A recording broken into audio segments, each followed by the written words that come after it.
आज मेरा सौभाग्य मुझे यहाँ लाया है।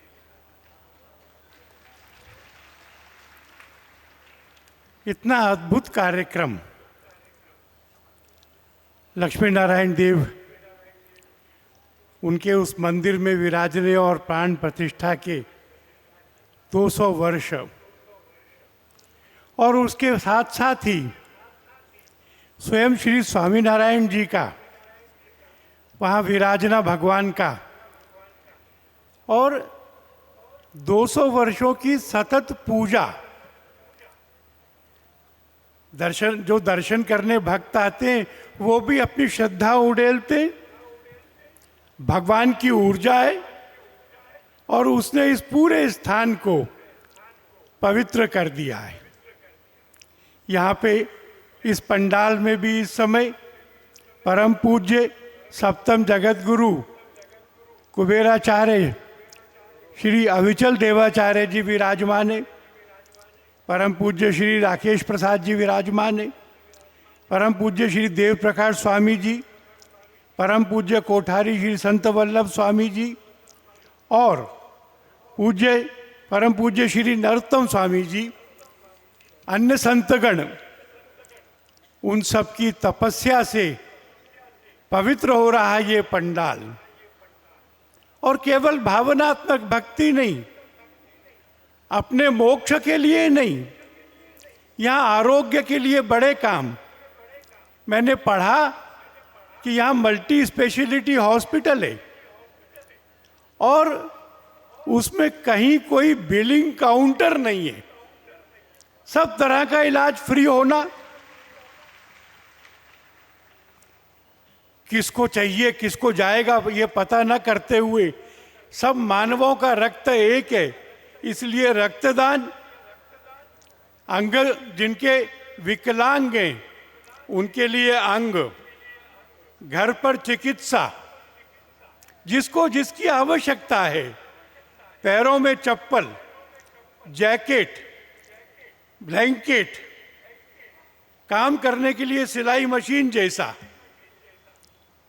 अच्छा विवाह हो यह कामना रखते हैं पर साधन नहीं है, तो सामूहिक विवाह, छात्रावास, शिक्षा, पुस्तकालय, संस्कृत और ये सब एक घनीभूत पवित्र आध्यात्मिक वातावरण में मैं मानता हूँ कि आज नए साल के पहले दिन, गोपाष्टमी के पवित्र दिन, आंवला नवमी के पवित्र दिन मेरा यहाँ आना मेरे लिए शुभ है और आप सबका आना भी सबके लिए कल्याणकारी होगा। विश्व हिंदू परिषद भी पूरी विनम्रता से इसी काम में जुटी है।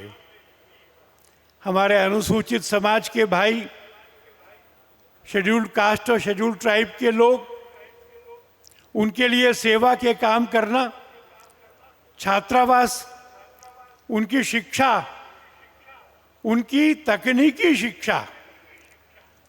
शिक्षा के बाद में उनका अपना रोजगार, अपने पैरों पर खड़े होंगे तो समाज के बराबर के अंग बनेंगे और जातियों में ये जो ऊंच नीच की भावनाएं, इसका शमन करके हम एक संगठित सामर्थ्यशाली हिंदू समाज का, सनातन धर्मी समाज का निर्माण करेंगे।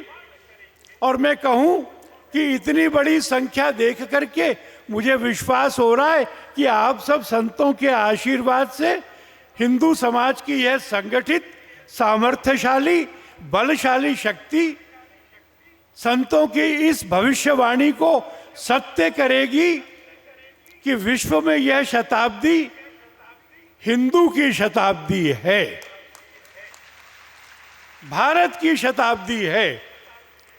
विश्व को कल्याण का मार्ग दिखाना, शांति का मार्ग दिखाना, आनंद का मार्ग दिखाना।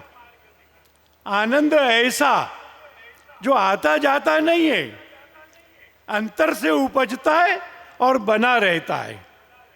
ऐसे राम राज्य की कल्पना को हमने आपने सबने मिलकर स्वीकार करना है।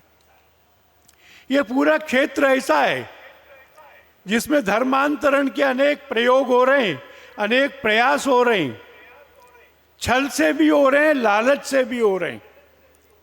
विश्व हिंदू परिषद और पूरा संत समाज इस बात के लिए सजग है कि हिंदू जागृत हों, अपना धर्म छोड़कर कहीं जाएं नहीं, और जो अभी चले गए या कुछ पीढ़ियों पहले चले गए उनको भी लौटा कर लाएं। ये प्रयत्न अब अनेक जगह पर सफल होने भी शुरू हो गए। ये साल तो मंगलमय था। 500 साल की प्रतीक्षा के बाद, 76 युद्धों के बाद और उस युद्ध के अनेक योद्धा यहाँ विराजमान हैं। आज चर्चा हुई तो परम पूज्य स्वामी नौतम दास जी स्वयं राम जन्मभूमि के हर एक मोर्चे पर उपस्थित थे, संकटों और गोलियों के बीच में उपस्थित थे, सबको चुनौती देते हुए कि हाँ, मंदिर यहीं बनाएंगे। 2 लाख गांवों से आई हुई ईंटों ने, 12.5 करोड़ परिवारों के आर्थिक सहयोग से, 7 लाख मंदिरों में 9 करोड़ हिंदू समाज ने उस दृश्य को देखने आने से, तब ऐसा हुआ कि जब मुहूर्त आया अयोध्या में राम जी का प्राण प्रतिष्ठा का, तो इन 9 करोड़ हिंदुओं ने अपनी सामूहिक श्रद्धा से पत्थर की उस मूर्ति को प्राण फूंक करके जागृत कर दिया।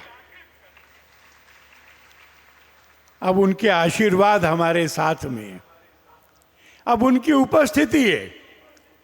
जिसने बनाई थी वह प्रतिमा, वह भी जब देखने गया तो भौचक्का होके इतना ही बोल पाया, ये तो मैंने नहीं बनाई, जीवित है, जागृत है। और मैं क्योंकि मथुरा और काशी के मुकदमों की एक वकील के नाते देखभाल कर रहा हूं, इसलिए मैं कह सकता हूं कि राम जन्मभूमि एक शुरुआत है।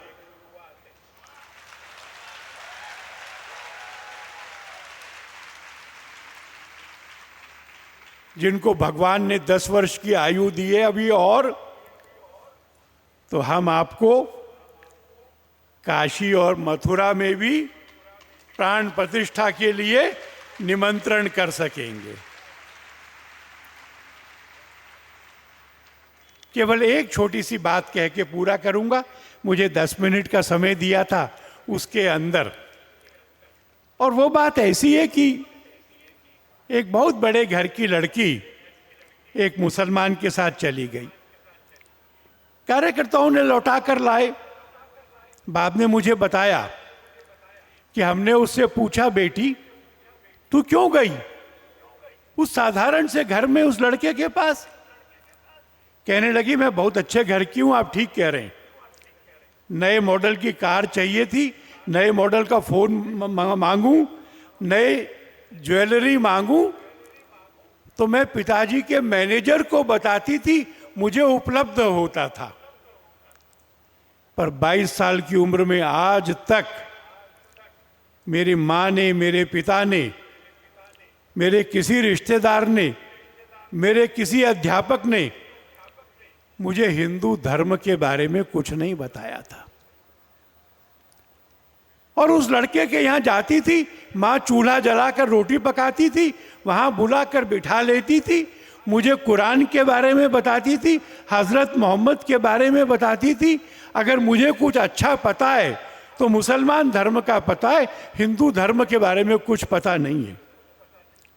मैं बहकावे में नहीं गई, मैं भावनाओं में नहीं गई, मैं सोच समझ के गई हूं। यह जो कर्तव्य की उपेक्षा हमारे परिवारों में हम में से कुछ लोगों से हो जाती है, उसके कारण से दुर्घटनाएं होती हैं। इस पवित्र क्षेत्र में खड़ा होकर के मैं जरूर सब गृहस्थ लोगों से और विनम्रता से संतों से भी ये प्रार्थना अवश्य करूंगा कि अपने घर में, अपने परिवार में बच्चों को अपने धर्म के संस्कार दें, शास्त्रों के संस्कार दें, अपना जीवन भी हिंदू सिद्धांतों पर बनाएं और बच्चों को भी उस रास्ते पे चलने के लिए प्रेरित करें। इतना प्रार्थना करके मुझे बुलाया, सम्मान किया। मैं बहुत कृतज्ञ हूँ। संतों के चरणों में प्रणाम। सबको धन्यवाद।